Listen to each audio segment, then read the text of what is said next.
Welcome to very review. இந்த வீடியோவில் மருதம் அப்படிங்கிற ஒரு புத்தம் புது தமிழ் திரைப்படம் எப்படி இருக்குது அப்படிங்கிறது தான் இந்த வீடியோவில் பார்க்க போகிறோம்.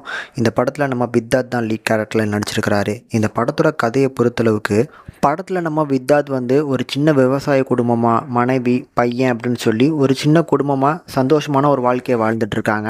அந்த தன்னோட பையனுக்கு வந்து பார்த்திங்கன்னா இங்கிலீஷ் மீடியம் ஸ்கூலில் சேர்க்கணும் அப்படிங்கிறதுக்காக முதல் கட்டமாக வந்து அவரோட நிலத்தை வந்து பார்த்திங்கன்னா அடமானம் வச்சு ஒரு லோன் வாங்க நினைக்கிறாரு. இப்படி ஒரு பக்கம் நிலத்தை வச்சு காசை வாங்கிட்டு வந்ததுக்கப்புறம் கொஞ்ச நாள்லேயே வந்து பார்த்திங்கன்னா பேங்க் சைட்லேருந்து உங்கள் நிலத்தை வந்து நாங்கள் ஏலம் விட போகிறோம் அப்படிங்கிற மாதிரி சொல்லிவிட்டு அவங்க ஒரு சைட்லேருந்து வந்துடுறாங்க.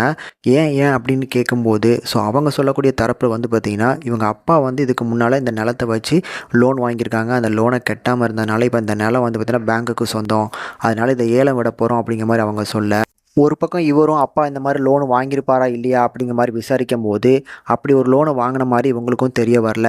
இதுக்கப்புறம் வந்து பார்த்திங்கன்னா இந்த நிலத்தை இவர் எப்படி வந்து பார்த்திங்கன்னா திருப்பி மீட்டெடுக்க போகிறாரு, உண்மைக்கு இவங்க அப்பா வந்து பார்த்திங்கன்னா அந்த லோனை வாங்கினாரா இல்லையா, இது எப்படிப்பட்ட ஒரு ஃபோர்ஜரி கேஸாக வந்து பார்த்திங்கன்னா போகுது அப்படிங்கிறது அந்த படத்தோட மிச்ச கதை. இந்த படத்தோட முக்கியமான பாசிட்டிவ் பாயிண்ட்ஸ் அப்படின்னா ஃபஸ்ட்டு நான் வந்து வித்தாத்தோட அந்த பர்ஃபார்மன்ஸை தான் சொல்லுவேன். அந்த எடுத்துக்கிட்ட கேரக்டருக்கு ஏற்ற மாதிரி சட்டிலான ஒரு பர்ஃபார்மன்ஸை கொடுத்துருக்கிறாரு.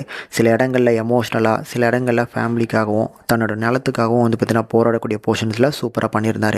படத்தோட ஸ்டோரியுமே வந்து பார்த்திங்கன்னா இந்த மாதிரியான சப்ஜெக்டில் நிறைய படங்களை பார்த்துருக்கோமே, இவங்க எப்படி அதை கையாள போகிறாங்க அப்படின்னு நினைக்கும் போது ஒரு சில விஷயங்களை வந்து பார்த்திங்கன்னா புதுசாக அந்த படத்தில் கையாண்டிருந்தாங்க. அது பார்க்கறதுக்கு நல்லா இருந்துச்சு. முக்கியமாக வந்து பார்த்திங்கன்னா அந்த படத்தோட அந்த கோர்ட் ரூம் போர்ஷன்ஸ்லாம் ஓரளவுக்கு நல்லாயிருக்கும். இப்படி ஒரு நல்ல கண்டென்ட்டுக்கு ஒரு நல்ல ஸ்க்ரீன் ப்ளே கொடுத்துருந்தாலுமே ஒரு சில இடங்களில் வந்து பார்த்திங்கன்னா கண்டிப்பாக சுவாரஸ்யம் மிஸ் ஆகுது. அதுக்கு வித்தாத்தை தவிர்த்து வந்து பார்த்திங்கன்னா மற்ற கேரக்டர்ஸ் பர்ஃபார்மன்ஸ் அந்தளவுக்கு பெட்டராக பண்ணவே இல்லை. ஒவ்வொரு கேரக்டர்ஸும் ஒய்ஃப்லேருந்து வந்து பார்த்திங்கன்னா எல்லா கேரக்டர்ஸும் இருக்கிறாங்க. ஆனால் அவங்களோட பர்ஃபார்மன்ஸ் கொஞ்சம் டல்லாக தான் இருக்குது. ஒரு நல்ல கண்டென்ட் இன்னமும் வந்து பார்த்திங்கன்னா சுவாரஸ்யம் கலந்து சொல்லியிருக்கக்கூடிய ஒரு படமாக வந்திருந்தால் பார்க்கறதுக்கு நல்லா இருந்திருக்கும். இப்பொழுதைக்கு பார்க்கறதுக்கு ஒரு ஆவரேஜான படமாக இருக்கும். கண்டிப்பாக ஒரு ஒன் டைம் தாராளமாக ட்ரை பண்ணலாம்.